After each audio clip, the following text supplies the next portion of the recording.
JS1 TV news కి స్వాగతం. వార్తల ముందుగా ముఖ్యాంశాలు. ఏపీలోని పోస్టల్ బ్యాలెట్ల ఓట్ల లెక్కింపుపైన ఈసీ ఇచ్చిన ఆదేశాలపై హైకోర్టులో అపీల్ చేస్తాం. వైసీపీ నేత వైవి సుబ్బారెడ్డి వెల్లడి. ఏపీ అభివృద్ధికి ప్రత్యేక హోదా ఒక్కటే మార్గం, అది కాంగ్రెస్ తోనే సాధ్యం. మాజీ ఎంపీ చింతామోహన్. రుద్రూర్ మండల వ్యాప్తంగా భారీ చెట్లు, ఎండుతున్న వరి నారు మొదలు ఆందోళనలో రైతన్నలు.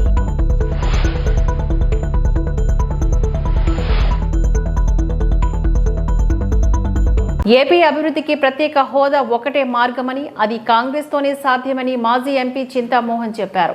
రాష్ట్రానికి తిరుపతిని రాజధానిగా చేస్తేనే రాయలసీమకు న్యాయం జరుగుతోందని అన్నారు. ఈ ప్రతిపాదనను అన్ని పార్టీలు అంగీకరించాలని కోరారు. ఏపీలోని గెలిచిన ఎంపీలందరూ ఇండియా కూటమిలో చేరాలని పిలుపునిచ్చారు. కేంద్రంలో ప్రభుత్వాన్ని ఏర్పాటు చేసి రాష్ట్రానికి కావాల్సినవి సాధించుకోవచ్చంటూ పేర్కొన్నారు. జవహర్లాల్ నెహ్రూ గారు తిరుపతిని రాజధాని చేయాలి అని అంటే ఆ రోజు సంజీవ్ రెడ్డి పట్టుబట్టి కర్నూలుకు తీసుకెళ్లాడు. కర్నూలు నుంచి హైదరాబాద్కి వెళ్ళింది. హైదరాబాద్ నుంచి 10 సంవత్సరాల నాడు విడిపోయి ఆంధ్ర రాష్ట్రంగా బయటకు వచ్చాం, ఆంధ్రప్రదేశ్. ఈ రోజుకి రాజధాని ఎక్కడంటే ఆకాశంలో ఉంది. మరి ఈ పరిస్థితుల్లో తిరుపతి సరి అయినటువంటి రాజధాని నగరం. ఇది అందరికీ అందుబాటులో ఉంది, అందరికీ ఇష్టమైంది, ఏకాభిప్రాయం వస్తుంది. ఖచ్చితంగా తిరుపతిని రాజధాని నగరం చేయాలని నేను చేతులెత్తి అన్ని రాజకీయ పార్టీలను నేను ప్రాధేయపడి అడుగుతున్నాను. ఎందువల్ల ఇక్కడ అంతర్జాతీయ విమానాశ్రయం ఉంది, మంచి రహదారులున్నాయి, స్థలాలున్నాయి. మరి ఎక్కడో ప్రభుత్వ భూములు అవసరం లేదు. తిరుపతి అందరికీ ఆమోదయోగ్యం. అటు పల్నాడు వాళ్ళకు కానీ, కోస్తా ఆంధ్రకు కానీ, రాయలసీమకు కానీ. రాయలసీమ ఒంగోలు నుంచి కర్నూలు దాకా 10 జిల్లాల్లో మాకేమీ లేదు, ఏ వనరులు లేవు, తినేదానికి తిండి లేక అల్లాడుతున్నారు. ఈ పరిస్థితుల్లో రాజధాని నగరం ఒక్కటే ఈ సమస్యలన్నిటికీ, ప్రజా సమస్యలకు పరిష్కారం అని తెలియజేస్తూ నేను తెరపైకి తీసుకొస్తున్నాను. ఇది చాలా సున్నితమైన సమయంలో తిరుపతిని రాజధాని నగరం చేయమని అన్ని రాజకీయ పార్టీలని వ్యక్తిగతంగా, నేను ఒక పార్టీకి సంబంధించి కాదు, వ్యక్తిగతంగా చింతామోహన్ గా ప్రాధేయపడి చేతులెత్తి అందరినీ ప్రార్థిస్తూ తిరుపతి ఒక్కటే రాజధాని నగరం సరైనటువంటిదని నేను ప్రస్తావిస్తున్నాను. రెండోది ప్రత్యేక హోదా. ప్రత్యేక హోదా ఆంధ్రుల హక్కు. మరి ఆ రోజు 25వ తేదీ ఫిబ్రవరి 2014లో 3:30 గంటలకు డాక్టర్ మన్మోహన్ సింగ్ రాజ్యసభలో చెప్పాడు, ఆంధ్రప్రదేశ్ రాష్ట్రానికి ప్రత్యేక హోదా ఇస్తామని. మరి భారతీయ జనతా పార్టీ వచ్చింది, ఈ 10 సంవత్సరాల్లో సున్నా చుట్టేసింది ఆంధ్రప్రదేశ్ రాష్ట్రానికి. ఆంధ్రప్రదేశ్ ఈరోజు అప్పుల ప్రదేశ్గా ఉంది, ఆర్థికమైనటువంటి చిక్కుల్లో ఉన్నారు. ఈ చిక్కుల్లో నుంచి బయటికి రావాలి అని అంటే ప్రత్యేక హోదా ఒక్కటే ఆంధ్రప్రదేశ్ రాష్ట్రానికి మోక్షం. అసలు ప్రత్యేక హోదా అంటే ఏంది చాలా మందికి తెలియదు. అయ్యా ట్యాక్సులు ఉండవు, పరిశ్రమలు వస్తే కూడా వాళ్ళకి రిబేట్లు ఇస్తారు, ట్యాక్సులు వాళ్ళకి పూర్తి ఎగ్జంప్షన్లు ఉంటాయి, వస్తువుల ధరలు కూడా తగ్గుతాయి. మరి నిరుద్యోగ సమస్య పరిష్కారం అవుతుంది. ఆంధ్రప్రదేశ్ రాష్ట్రం ఈరోజు అప్పుల్లో, లక్షల కోట్ల అప్పుల్లో నుంచి బయటపడాలంటే మోక్షం, సూక్ష్మమైనటువంటి మోక్షం ప్రత్యేక హోదా. ఈ ప్రత్యేక హోదా రావాలంటే ఒక్క కాంగ్రెస్ పార్టీతోనే సాధ్యం. రాహుల్ గాంధీ గారు చాలాసార్లు చెప్పారు, మేము ప్రత్యేక హోదాని మొట్టమొదటిగా సంతకం పెడతాము ఆంధ్రప్రదేశ్ రాష్ట్రానికి అని చెప్పారు. కాబట్టి నేను అన్ని రాజకీయ పార్టీలకి ఇంకొక వారంలో అన్ని రిజల్ట్స్ రాబోతున్నాయి. ఈ సమయంలో నేనున్నటువంటి రాబోయేటువంటి 25 లోక్సభ ఎంపీలకు, అన్ని రాజకీయ పక్షాలకు నేను చేతులెత్తి ప్రార్థిస్తున్నాను, మీరందరూ ఇండియా బ్లాక్ లోకి రండి, ఇండియా బ్లాక్ లోకి రండి. ప్రభుత్వాన్ని మేము ఏర్పాటు చేయబోతున్నాం. ఈ ప్రభుత్వంలో మీరు చేరితే రాష్ట్ర సమస్యలన్నీ తీరిపోతాయి. ఆంధ్రప్రదేశ్ సస్యశ్యామలమైనటువంటి ఆంధ్రప్రదేశ్ రాష్ట్రంగా కాంగ్రెస్ పార్టీ తీర్చిదిద్దుతుందని తెలియజేస్తూ అన్ని రాజకీయ పార్టీలను నేను ఇండియా బ్లాక్ లోకి రమ్మని నేను చేతులెత్తి ప్రార్థిస్తూ ఏదైనా ప్రశ్నలుంటే అడగమని మిమ్మల్ని ప్రార్థిస్తున్నా. సరే, అది గెలిచే వాళ్ళలో బీజేపీ కూడా ఉండొచ్చు, వాళ్ళు 6 చోట్ల పోటీ చేశారు, మరి వాళ్ళని కూడా ఇండియా బ్లాక్ లోకి రమ్మంటున్నారు. అయ్యా, రాష్ట్ర ప్రయోజనాలు మిన్న రాష్ట్రాన్ని మనం కాపాడుకోవాలి. ఆంధ్రప్రదేశ్ రాష్ట్రం చాలా క్లిష్టమైన పరిస్థితుల్లో ఉంది. మేము అడుగుతున్నది బీజేపీకి ఒక్క సీటు కూడా రాదు. ఆయన కూడా ఏదో అనుకుంటున్నాడు రాజంపేటలో, ఆయన కూడా రాడు. రాబోయే ఆ బీజేపీ కాకుండా మిగిలిన పార్టీలన్నీ వస్తే ఆంధ్రప్రదేశ్ రాష్ట్రం సస్యశ్యామలం అవుతుంది.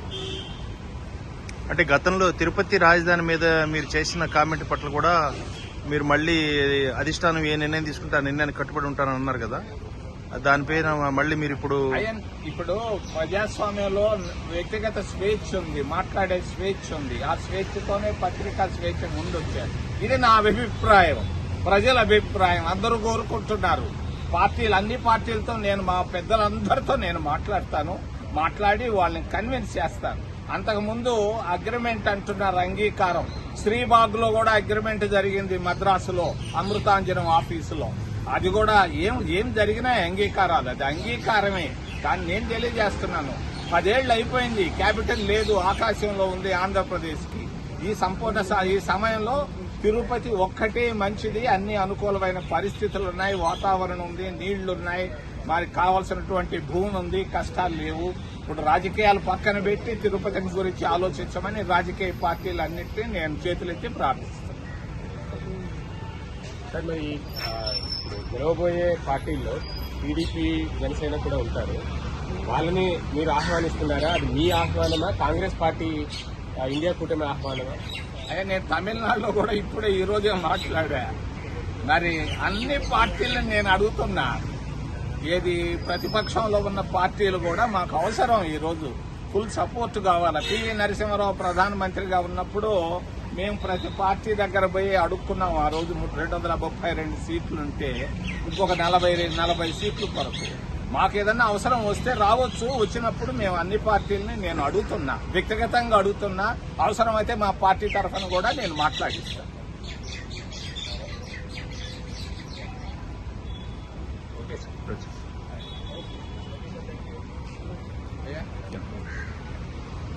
నమస్కారం. డాక్టర్ బిఆర్ అంబేద్కర్ కోనసీమ జిల్లా రామచంద్రపురం నియోజకవర్గం రామచంద్రపురం టీడీపీ పార్టీ కార్యాలయంలో టీడీపీ, జనసేన, బీజేపీ ఉమ్మడి అభ్యర్థి అయిన వాసనశెట్టి సుభాష్ మీడియా సమావేశాన్ని నిర్వహించారు.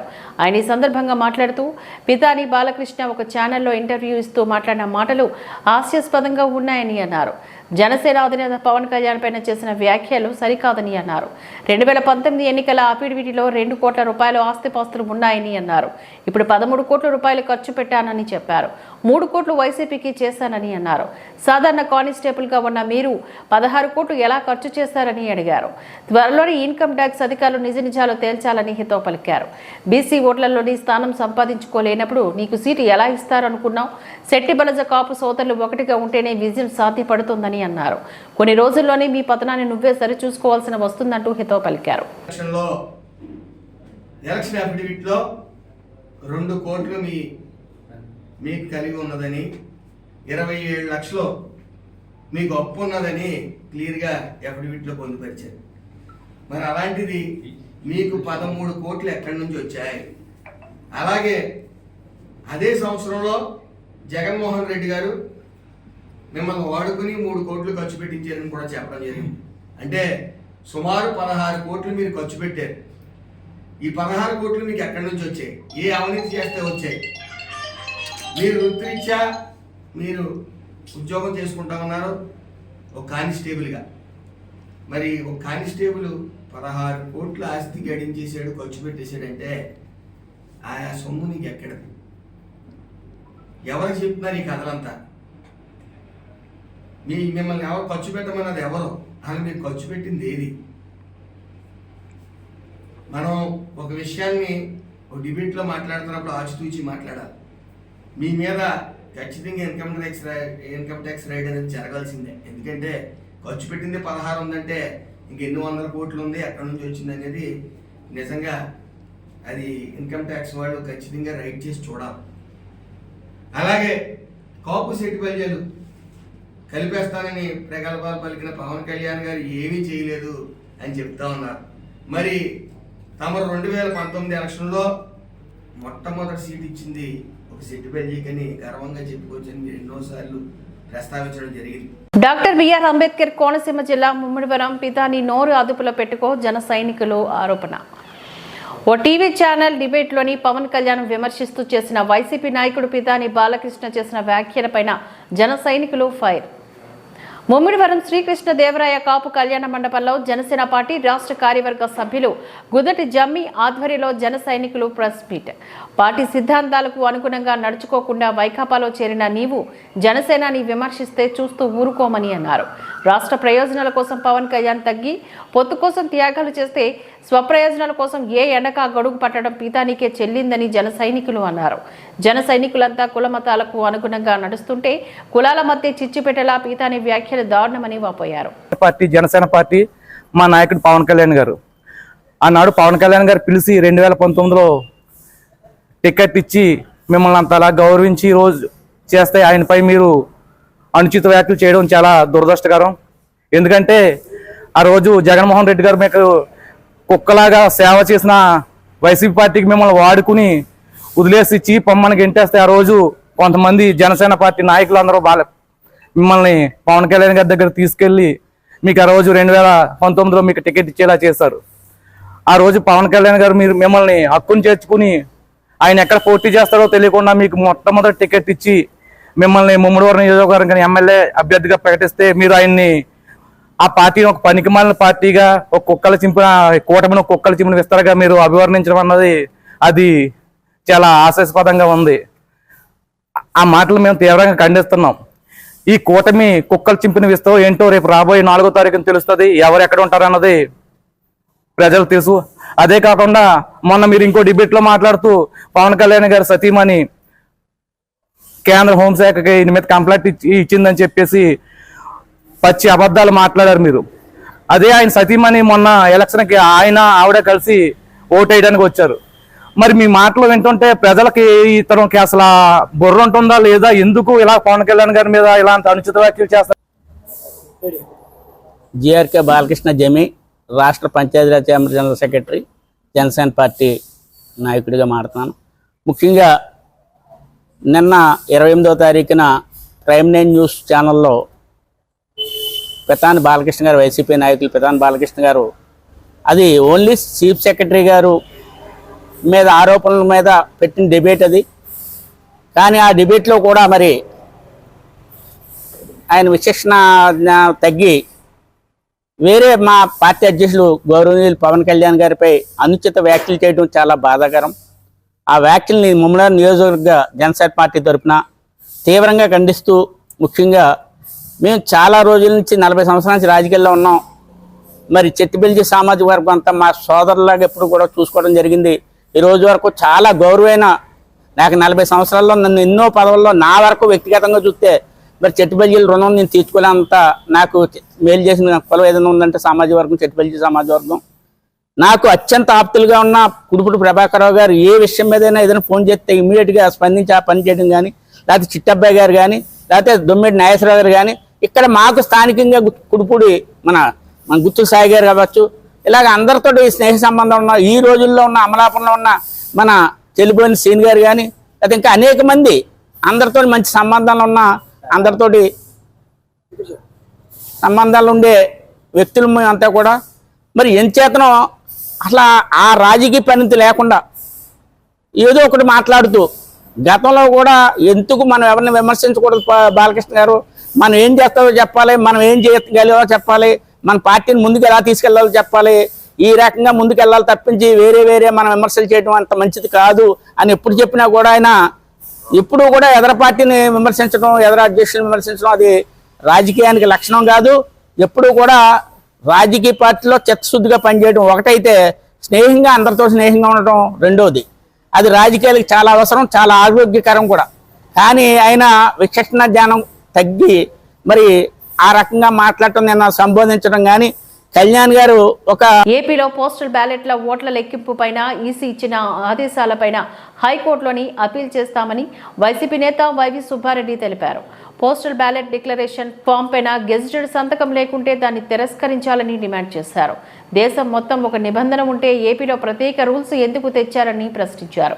కూటమి నేతలు చెప్పినట్లుగా ఏపీలోని ఈసీ పనిచేస్తోందని ఆయన దీనిపైన సీఈసీకి ఫిర్యాదు చేస్తామంటూ వెల్లడించారు.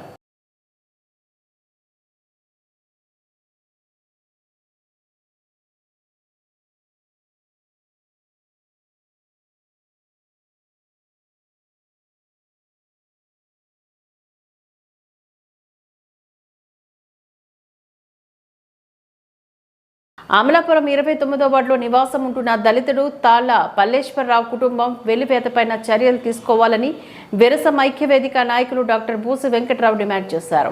ఈ సందర్భంగా ఆయన మాట్లాడుతూ పల్లేశ్వరరావు కుటుంబం పోలీసు రక్షణతో ఓటు హక్కును వినియోగించుకోవడం, ఆ కుటుంబానికి జరుగుతున్న అన్యాయంపై మీడియాలో వచ్చిన కథనాలను చూసి విరసం ఐక్యవేదిక స్పందించి అమలాపురం రావడం జరిగిందని చెప్పారు.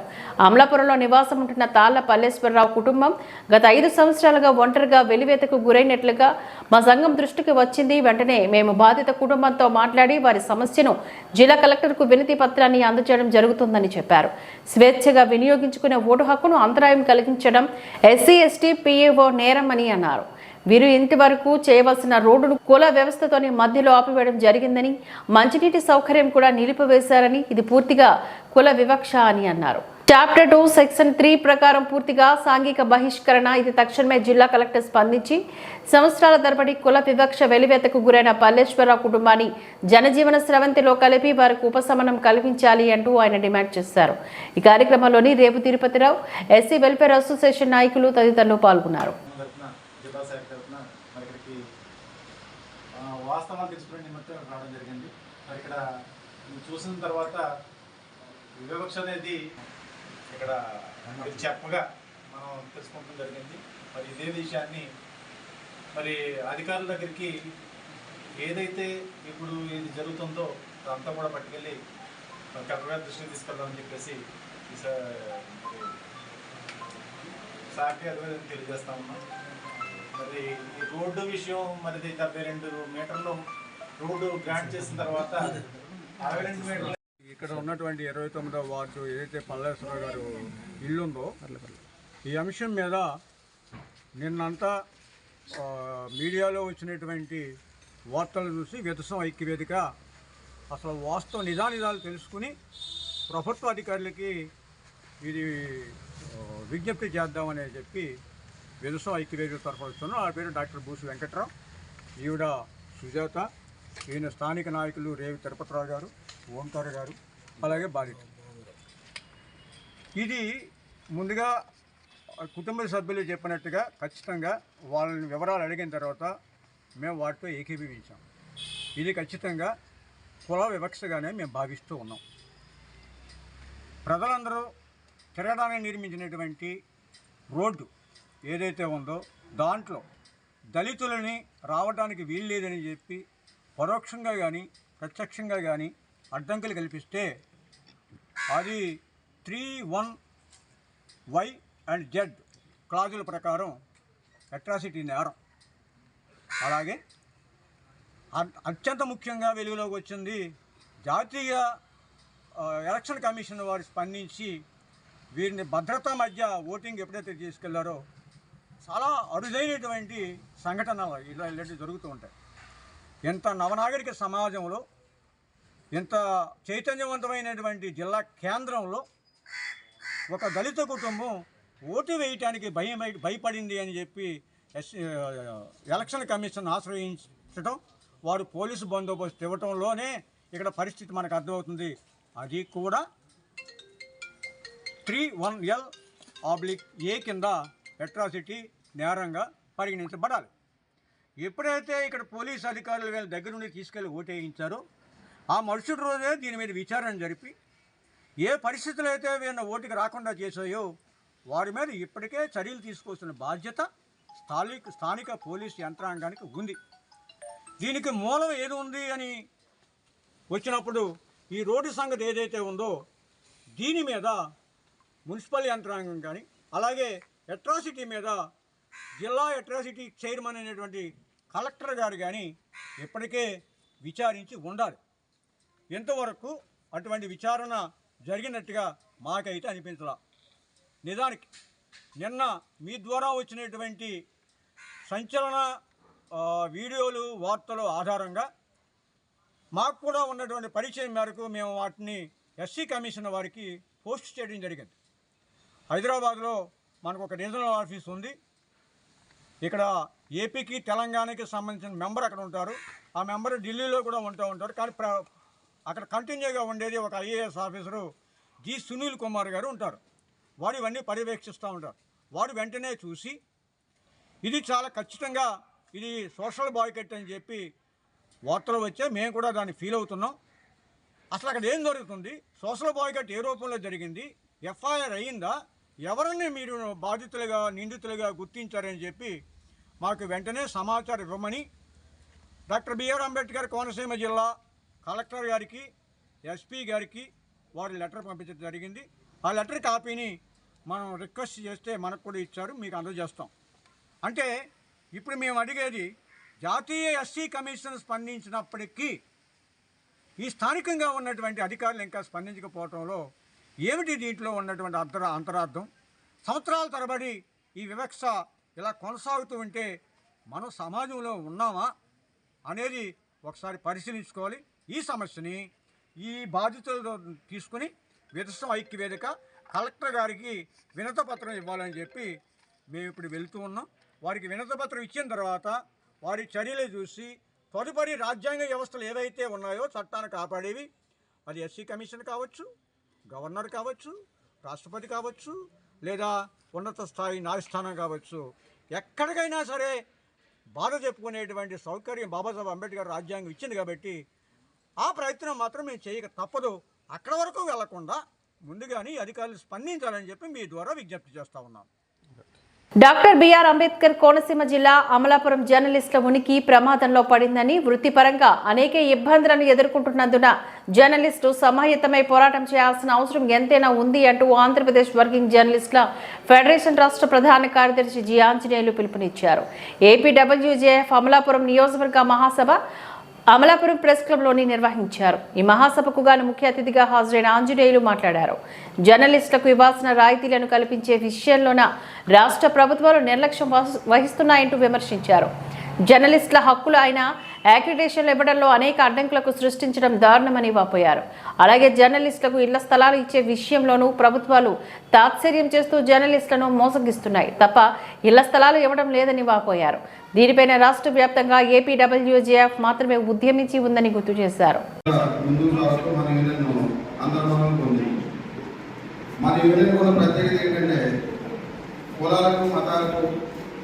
పత్రికలకు ఛానళ్లకు అతీతంగా అందరినీ కలుపుకొని వెళ్ళి వారి సమస్యగా ముందుని నడిపించడం వల్లే మనకి యూనియన్కి ఒక గుర్తింపు వచ్చింది. మిగతా యూనియన్ మనం ఏమన్నా రాష్ట్రాల్లో మనకి గుర్తింపు ఉంది. అలాగే ఏ ప్రభుత్వం వచ్చినప్పటికీ కూడా మన ఆంధ్రప్రదేశ్ వర్కింగ్ జర్నలిస్ట్ ఫెడరేషన్ అంటే ఒక గౌరవంగా చూసి వాళ్ళని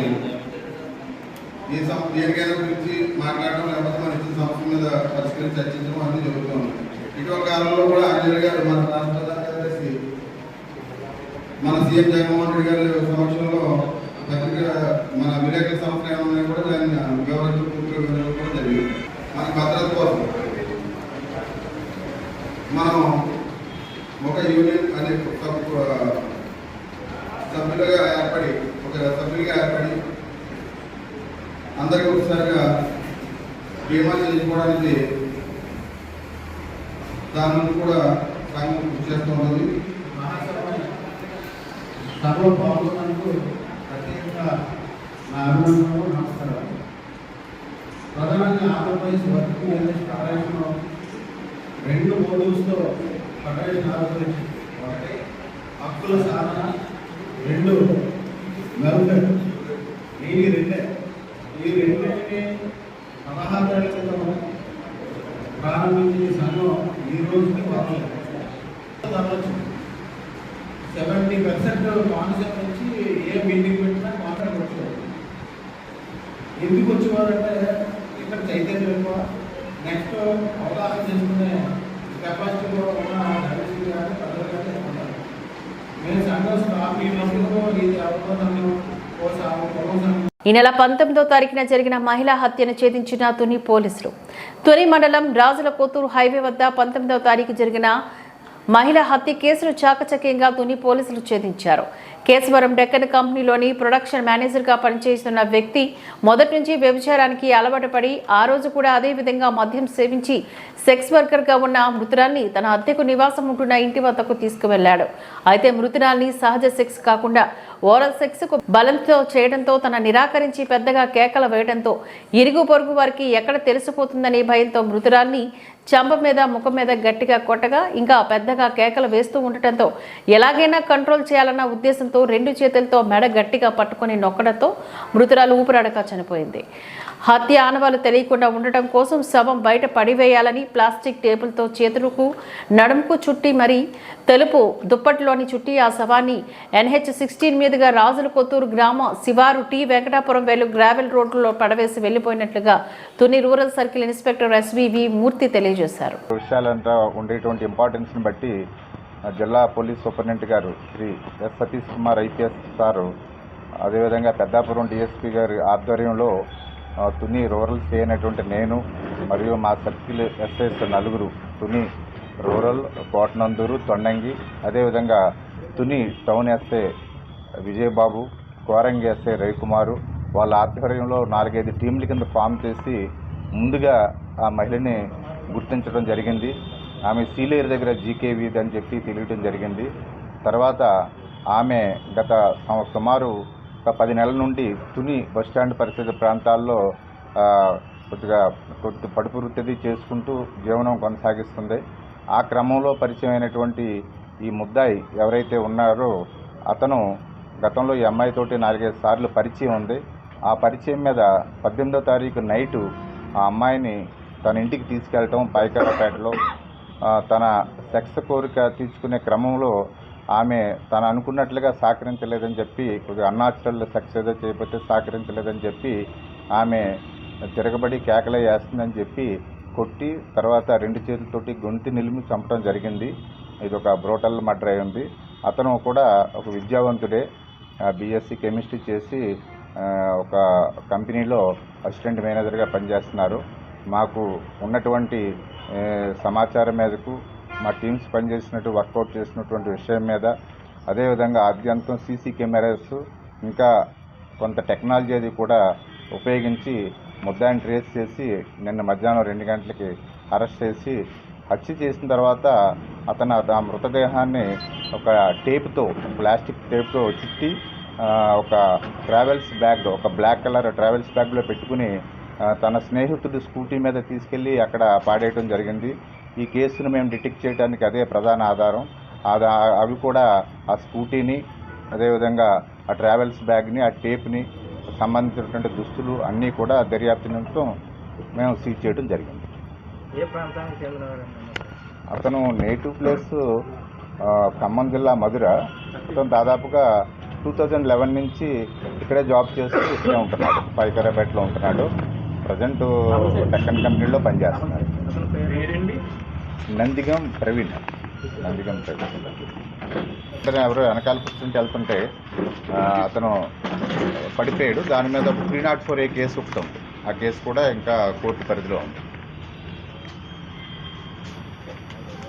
పిఠాపురంలో స్టిక్కర్ల వార్ కాకరేపుతోంది. స్థానికంగా కొంతమంది జనసేనకు చెందిన వారు తమ బైక్లు, కార్లు, ఆటోలపైన మా ఎమ్మెల్యే పవన్ అంటూ రాయించుకుంటున్నారు. అటు వైసీపీ అభిమానులు మాత్రం డిప్యూటీ సీఎం వంగ గీత అంటూ స్టిక్కర్లు వేసుకుంటున్నారు. ఎన్నికల ఫలితాలకు ముందే ఇరు పార్టీల నుంచి అభిమానం పీక్స్ చేరడంతో మరోసారి పిఠాపురం వార్తల్లోని నిలిచినట్లయింది. ఎవరి నమ్మకంతో వాళ్ళు స్టిక్కర్లు వేసుకుని హడావిడి చేస్తున్నారు.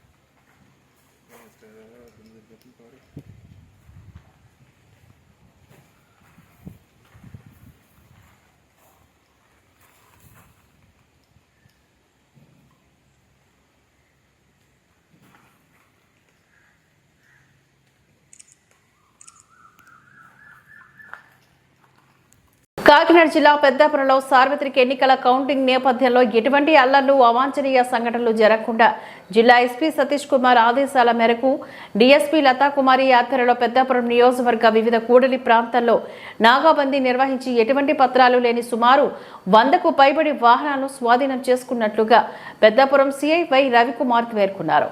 ఈ కార్యక్రమంలో సబ్ ఇన్స్పెక్టర్ సురేష్ గారు, పోలీస్ సిబ్బంది తదితరులు పాల్గొన్నారు. కలిపి దాదాపు ఒక 25 ప్రాంతాల్లో నాకాబందీ వాహనాల చెకింగ్ అనేది చేయడం జరిగింది.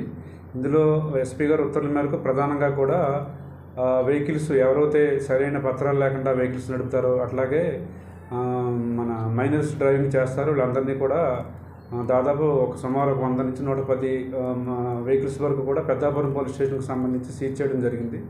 ఇదంతా కూడా మేము రాబో 4వ తారీఖున జూన్ 4వ తారీఖున జరగబో ఎలక్షన్ కౌంటింగ్లో ఎటువంటి అల్లర్లు జరగకుండా, అట్లాగే ఆ రోజున ఎవరైతే వాహనాలను ఇష్టం వచ్చినట్టు రీతిలో నడుపుతూ ప్రజలకు ఇబ్బంది పెడుతూ భయభ్రాంతులకు గురి చేస్తారో వాళ్ళందరినీ కట్టడి చేసే ఉద్దేశంలో భాగంగా ఇక ఎస్పీ గారు ఉత్తర్వుల మేరకు విధంగా చేయడం జరిగింది.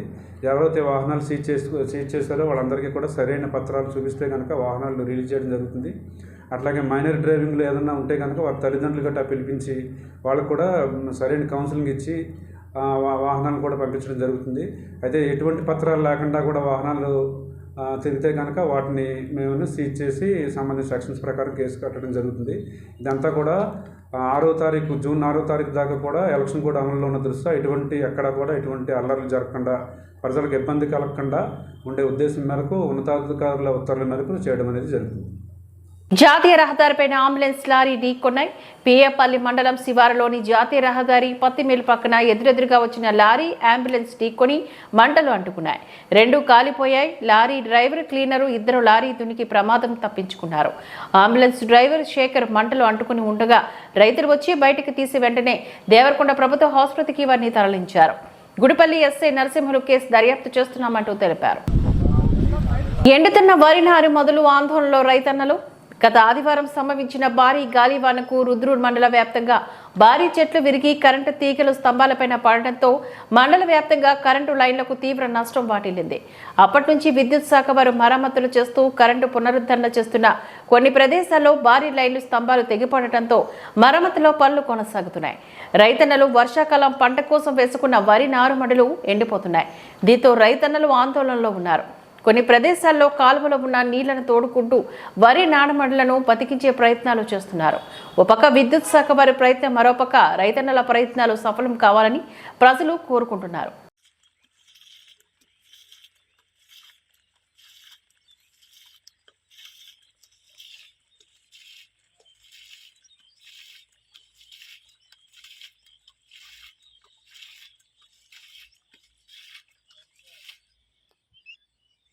ఈ వార్తలు ఇంతటితో సమాప్తం. నమస్కారం.